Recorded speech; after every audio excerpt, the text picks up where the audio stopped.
এতিয়া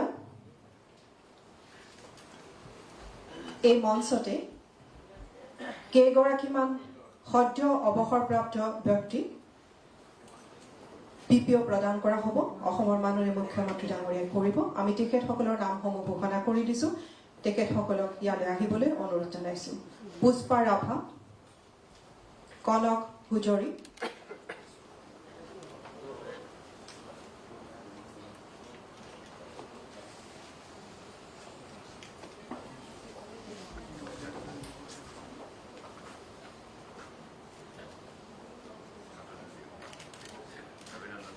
পুষ্পা ৰাভা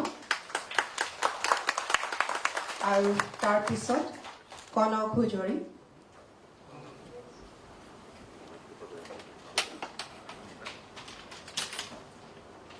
কনক হুজৰি ডাঙৰীয়া কালি ৰিটায়াৰ হৈছে।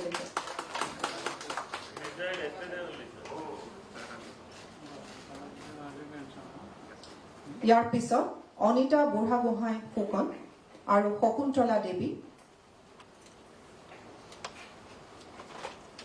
অনিতা বুঢ়াগোহাঁই ফুকন, শকুন্তলা দেৱী।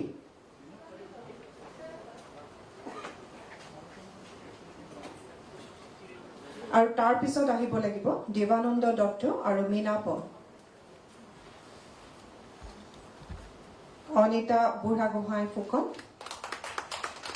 আৰু শকুন্তলা দেৱী। শকুন্তলা দেৱী বাইদেউ কালি অৱসৰ লৈছে।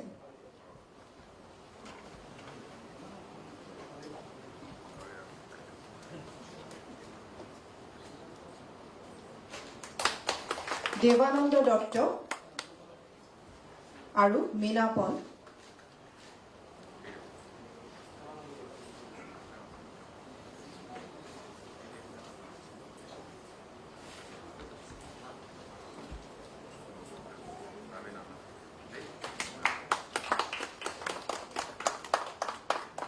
মীনা পল আৰু তাৰপিছত খেমেশ্বৰ লিগিৰা আৰু মঞ্জু দত্ত ভূঞা।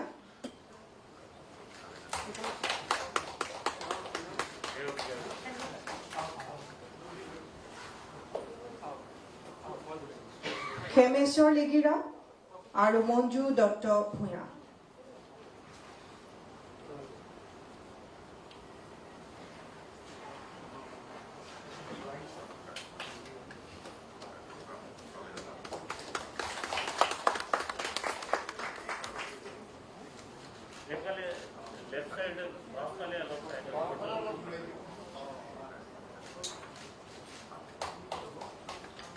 মঞ্জু দত্ত ভূঞা আৰু তাৰ পিছত আহিব লাগে লীনা দেৱী আৰু হেমন্ত কুমাৰ দাস।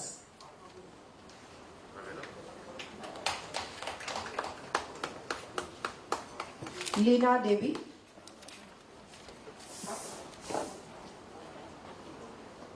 আৰু হেমন্ত কুমাৰ দাস।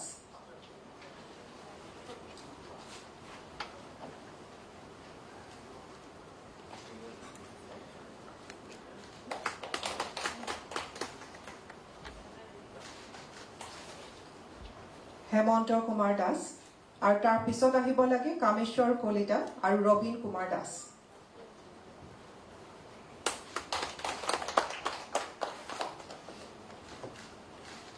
কামেশ্বৰ কলিতা আৰু ৰবীন কুমাৰ দাস।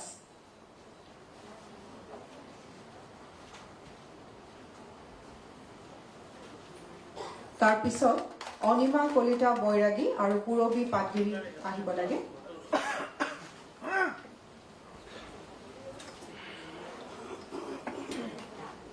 ৰবীন কুমাৰ দাসৰ পিছত অনিমা কলিতা বৈৰাগী আৰু পুৰবী পাটগিৰি।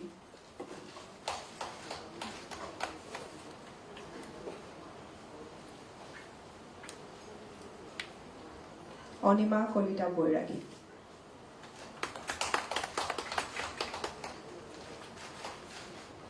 পুৰবী পাটগিৰি আৰু তাৰ পিছত আহিব লাগে দিলীপ কুমাৰ নাথ আৰু মনীষা বৰুৱা।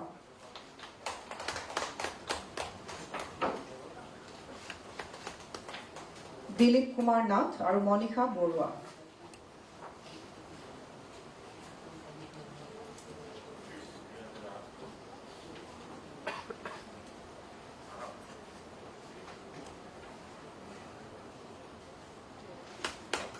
দিলীপ কুমাৰ নাথ, মনিষা বৰুৱা, তাৰপিছত ভৱেশ চন্দ্ৰ দাস, সমীন চন্দ্ৰ খালৈ,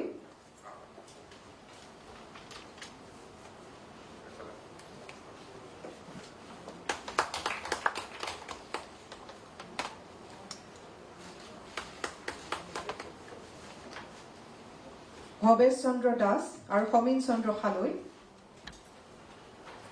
খালৈ ডাঙৰীয়াও কালি তেখেতে অৱসৰ লৈছে। আৰু খালৈ ডাঙৰীয়াৰ পিছত ৰূপালী কলিতা, বীণা দাস মেধি তেখেতসকল আহিব লাগে। ৰূপালী কলিতা আৰু বীণা দাস মেধি।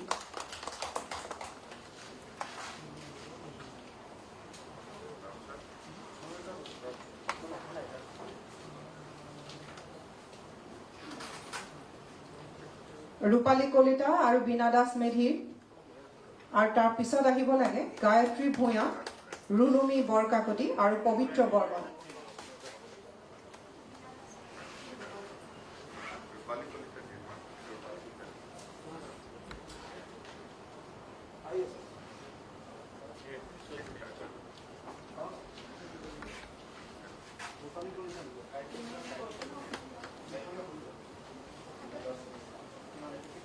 গায়ত্ৰী ভূঞা, ৰুনুমী বৰকাকতি আৰু পবিত্ৰ বৰ্মন।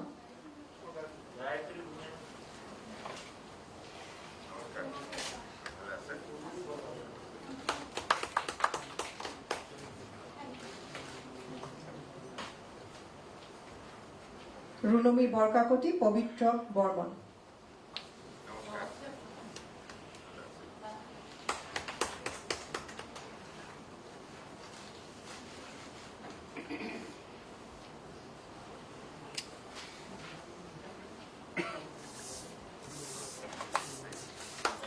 আমি আটাইলৈ অভিনন্দন জনাইছো, লগতে উজ্জ্বল ভৱিষ্যত কামনা কৰিছো।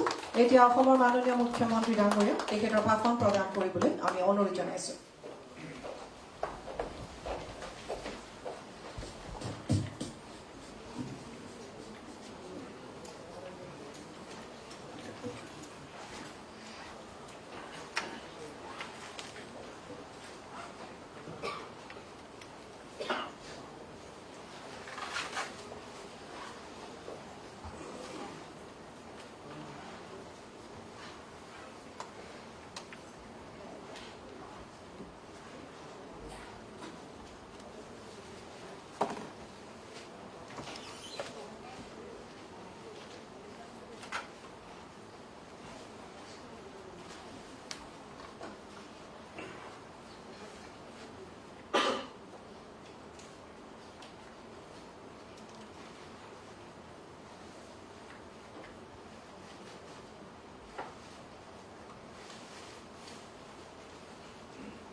অনলাইন পেঞ্চন দাখিল আৰু ট্ৰেকিং পোৰ্টেল কৃতজ্ঞতাৰ আজি শুভ উন্মোচনী অনুষ্ঠানত এই অনুষ্ঠানৰ প্ৰধান উদ্যোক্তা বিভাগৰ মন্ত্ৰী শ্ৰদ্ধেয় ফণীভূষণ চৌধুৰী ডাঙৰীয়া, মোৰ সতীৰ্থ বিধায়ক ফিৰোজ গোৱালা ডাঙৰীয়া, অসম চৰকাৰৰ অতিৰিক্ত মুখ্য সচিব VS ভাস্কৰ ডাঙৰীয়া আৰু ডেপুটি ডাইৰেক্টৰ জেনেৰেল NIC শ্ৰদ্ধেয় সুচিত্ৰা পেৰেলালজী, লগতে এই অনুষ্ঠানত উপস্থিত থকা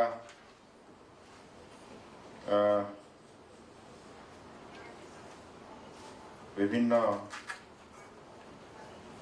বিষয়া কৰ্মচাৰীসকল, পেঞ্চন বিভাগৰ আৰু উপস্থিত অৱসৰপ্ৰাপ্ত পৰম শ্ৰদ্ধাৰ শিক্ষক শিক্ষয়িত্ৰীসকল আৰু সাংবাদিক বন্ধুসকল, জয় জয়তী। আজি অনুষ্ঠানত উপস্থিত থকা আপোনালোক সকলোৰে প্ৰতি মই মোৰ গভীৰ শ্ৰদ্ধা জ্ঞাপন কৰিছোঁ আৰু পেঞ্চন বিভাগৰ মন্ত্ৰী ফণীভূষণ চৌধুৰী আৰু ভি ভাস্কৰ, ইয়াত উপস্থিত সকলো বিষয়া কৰ্মচাৰীক ধন্যবাদ জনাইছোঁ যে আপোনালোকে সুন্দৰ এটি ব্যৱস্থা অসম চৰকাৰৰ হৈ খুব কম দিনৰ ভিতৰত সম্ভৱ কৰি তুলিলে আৰু পাইলট প্ৰজেক্ট হিচাপে কামৰূপ মেট্ৰত ইয়াৰ শুভাৰম্ভণি কৰিলে। আমি কৃতজ্ঞতা নামটো শ্ৰদ্ধা সহকাৰে ভক্তিভাৱেৰে আমি দিছো এইভাবে যে আজীবন যিসকল কৰ্মচাৰী অৰ্থাৎ চাকৰিত যোগদান কৰাৰ পৰৱৰ্তী সময়ত অৱসৰপ্ৰাপ্ত হোৱা সময়লৈ নিষ্ঠাৰে আন্তৰিকতাৰে সততাৰে ৰাইজৰ বাবে সেৱা আগবঢ়াই অৱসৰ লৈছে তেখেতসকলে সেই আগবঢ়োৱা সেৱাৰ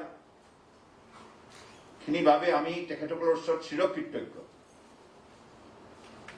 আজি শিক্ষক শিক্ষয়িত্ৰীসকলে ভাল মানুহ গঢ়াৰ ক্ষেত্ৰত তেখেতসকলে যি দায়িত্ব পালন কৰিছে সামাজিক দায়িত্বৰ লগতে এটা আধ্যাত্মিক দায়িত্ব পালন কৰিছে শিক্ষক শিক্ষয়িত্ৰীসকলে মাতৃ পিতৃৰ ভূমিকাও পুত্ৰ কন্যাৰ দৰে ছাত্ৰ ছাত্ৰীসকলৰ ক্ষেত্ৰত পালন কৰিছে গতিকে এই উল্লেখযোগ্য সেৱাখিনি সমাজে যাতে সদায় শ্ৰদ্ধা সহকাৰে গ্ৰহণ কৰে আৰু শ্ৰদ্ধা সহকাৰে মনত ৰাখে ইয়াৰ বাবেই কৃতজ্ঞতা শব্দটোৰ তাৎপৰ্যটো সেইটোৱেই we must be grateful to those people who have contributed enormously for the growth of our society, for creating quality human resource in the society, also to create sense of humanity, friendship, and also coordination, cooperation to each other. This is how a quality human society can be developed. গতিকে আপোনালোকৰ যিখিনি অৱদান কোনো যুক্তিতে সমাজখনে পাহৰি যোৱা উচিত নহয় আৰু পৰম্পৰাগতভাৱে এই ধাৰাবাহিকতাটো আমাৰ সমাজত অটুট থাকিব লাগিব সৰ্বকালৰ বাবে কৃতজ্ঞতা তাৰ মানে কোনোবা ব্যক্তিয়ে নিষ্ঠাৰে যিখিনি সেৱা আগবঢ়াব সমাজখনৰ বাবে সেই সেৱাখিনিক যদি কোনোবাই শ্ৰদ্ধা সহকাৰে ইয়াক সম্বোধন কৰে তেতিয়াহ'লে স্বাভাৱিকতে সমাজখনত সেই আন্তৰিকতাটো গঢ় লৈ উঠে আৰু মানুহে ভাল কাম কৰাৰ উৎসাহ পায় ভাল কাম কৰিবৰ কাৰণে মানুহক আপুনি মই সকলোৱে উৎসাহিত কৰিব লাগিব আৰু ভাল কামক প্ৰশংসা কৰিব লাগিব ভাল কাম যুগে যুগে অমৰ সত্য কাম কা কভি মৃত্যু नहीं होती মানুহ জন্ম হয় মানুহ মৃত্যুৰ মুখত পৰে এইটো স্বাভাৱিক যাত্ৰা কিন্তু ভাল কাম যুগে যুগে অমৰ হৈ থাকে গতিকে সেইবাবে ভাল কাম কৰাৰ বাবে আজি আপোনালোকক আমি কৃতজ্ঞতা জ্ঞাপন কৰিছো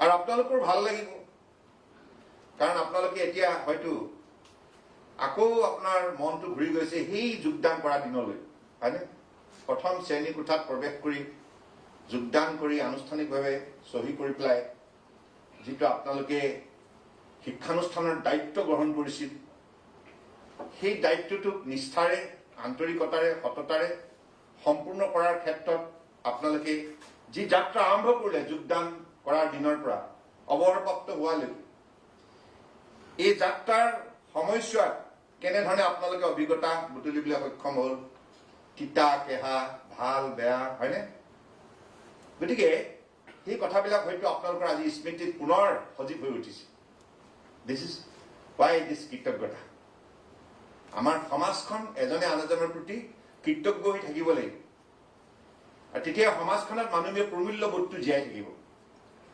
মানুহে মানুহৰ বাবে মানৱীয় অনুভূতিৰে কাম কৰিব নহলে মানুহে মানুহৰ বাবে কিয় কাম কৰিব আমি আজি আমাৰ যিসকল উপৰি পুৰুষ প্ৰবাদ পুৰুষ মহান মনীষী তেখেতসকলৰ ভাল কামক লৈ পেলাই আমি কিমান গৌৰৱান্বিত তেখেতসকলৰ ভাল কামবিলাকক মনত ৰাখিয়ে অনুপ্ৰেৰণা লৈ তাৰ পৰাই আমি ভৱিষ্যত প্ৰজন্মক গঢ় দিয়াৰ বাবে প্ৰয়াস কৰোঁ It is a kind of encouragement from generation to generation, inspiration from generation to generation. This legacy cannot be stopped. This quality legacy of mankind always be sustainable if there is a value of life, value of thinking, value of contribution, value of work. This is what human life all about. সেইকাৰণে মানৱ জীৱনটো ইমান সুন্দৰ. A thing of beauty is joy forever. Rupkonwar Jyotiprasad আগৰৱালাদেৱে মানৱ জীৱনৰ সন্দৰ্ভত যিমানখিনি তেখেতৰ গীত মাত্ৰৰ যোগেদি প্ৰকাশ কৰি গৈছে, বৰ্ণনা কৰি গৈছে, অৰ্থাৎ জীৱনটোক সৰ্বাংগ সুন্দৰ কৰি তুলিব লাগে মানুহে. আৰু সৰ্বাংগ সুন্দৰ কৰি তুলিব লগা হ'লে ভাল কামৰ গৰাকী হ'ব লাগিব, হয়নে? ভাল কাম কৰিলে মনটো ভাল হ'ব আৰু জীৱনটো ভাল হ'ব. আৰু আপোনাৰ ভাল কামক দেখি 10জনে আকৌ তেনেধৰণে আপোনাক অনুকৰণ কৰিব. তেনেধৰণেতো ধাৰাবাহিকতাটো অটুট থাকে. গতিকে মই আজি ভাল পাইছো যে এই কৃতজ্ঞতা, কাৰণ আকৌ পেঞ্চনৰ কাৰণে নতুন এখন সংগ্ৰাম জীৱনত কৰিব লগা, এইটো কম বেদনাদায়ক কথা নেকি? কাম কৰাৰ পাছত পেঞ্চন নীতিগতভাৱে পাব লাগে সময়মতে, কিন্তু আগতে আকৌ আমাৰ ৰাজ্যখনত পূৰ্বতে কি আছিল? পেঞ্চনৰ কাৰণে এখন নতুন সংগ্ৰাম আৰম্ভ কৰিব লাগে. হ'বনে নহয় তাৰ তাকো নাই নিশ্চয়তা, হয়নে? অনিশ্চয়তাৰ মাজত দীৰ্ঘদিন সেৱা আগবঢ়াৰ পাছতো যদি এগৰাকী ব্যক্তি থাকিব লগা হয়, সেইটোৱে মানুহজনক মনোকষ্ট দিয়ে, হয়নে? গতিকে সেইবাবেই যাতে আমাৰ সমাজখন জ্যেষ্ঠ আৰু কনিষ্ঠৰ মাজত আন্তৰিকতাৰে শক্তিশালী ৰূপত গঢ় লৈ উঠে আৰু সমাজখনে জ্যেষ্ঠ কনিষ্ঠৰ মাজত যিটো ভক্তিভাৱেৰে, শ্ৰদ্ধা ভক্তিৰে সমন্বয় দ্বাৰা সমাজ শক্তিশালী কৰাৰ যিটো যাত্ৰা, সেইটো যাতে অব্যাহত থাকে, তাৰ বাবে কৃতজ্ঞতা. অৰ্থাৎ বৰ্তমান যিসকল কাৰ্যনিৰ্বাহ কৰি আছে, যিসকলে অৱসৰপ্ৰাপ্ত হ'ল, এই দুইটা জেনেৰেশ্যনৰ মাজত এটা কানেক্টিভিটি থাকিব লাগিব, নহয়? কি কয়? গতিকে সেইখিনি কথা মই ভাবো যে এই কৃতজ্ঞতা কাৰ্যসূচীটোৱে আগন্তুক দিনত নিষ্ঠাৰে আগুৱাই নিব. আৰু মই আৰু বেছি দীঘলীয়া নকৰোঁ. ইতিমধ্যে সভাখনত মোৰ আহি পলম হোৱাৰ বাবে মই সকলোৰে ওচৰত ক্ষমা বিচাৰিছোঁ অনিচ্ছাকৃতভাৱে. আজি আছাম পুলিচ ডে আছিল, পেৰেডত থাকিব লগা হ'ল, তাৰপিছত আৰু এখন সভা আছে. আপোনালোকে বহু কষ্ট স্বীকাৰ কৰি মই সেৱা জনাইছোঁ আপোনালোকক, শিক্ষক শিক্ষয়িত্ৰীসকলক, কাৰণ আপোনালোকে কিছু সময় ৰ'ব লগা হ'ল. মই আপোনালোক সকলোৱে ঈশ্বৰৰ ওচৰত প্ৰাৰ্থনা জনাইছোঁ, আপোনালোক সদায় নিৰোগী হৈ থাকক, স্বাস্থ্যৱান হৈ থাকক, আৰু যেন আপোনালোকে দুগুণ উৎসাহে সমাজখনৰ প্ৰতি সেৱা আগবঢ়াই যাওক, দিহা পৰামৰ্শ দি যাওক, আমাকো দিহা পৰামৰ্শ দি যাওক, হয়নে? তেনেধৰণে আমি এজনে আন এজনক সহযোগিতাৰ মানসিকতাৰে সমাজখনত সমন্বয় হেতু নিৰ্মাণ কৰিব লাগিব. বৰাক ব্ৰহ্মপুত্ৰ পাহাৰ ভৈয়াম একাকাৰ কৰি পেলাই সেইখন অসমৰ সৌন্দৰ্য আৰু শক্তিশালী ৰূপত গঢ় দিব লাগিব. সমাজখনৰ মাজত শান্তি, সম্প্ৰীতি, ভাতৃত্ববোধ, বন্ধুত্ব সকলো সময়তে জীয়াই ৰাখিব লাগিব. এইখিনি আমাৰ সকলোৱে দায়িত্ব থাকিব আৰু এই দায়িত্ব আমি নিষ্ঠাৰে পালন কৰি যাব লাগিব.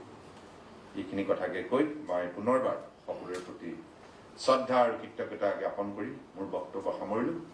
ধন্যবাদ. জয় আই অসম, জয় হিন্দ.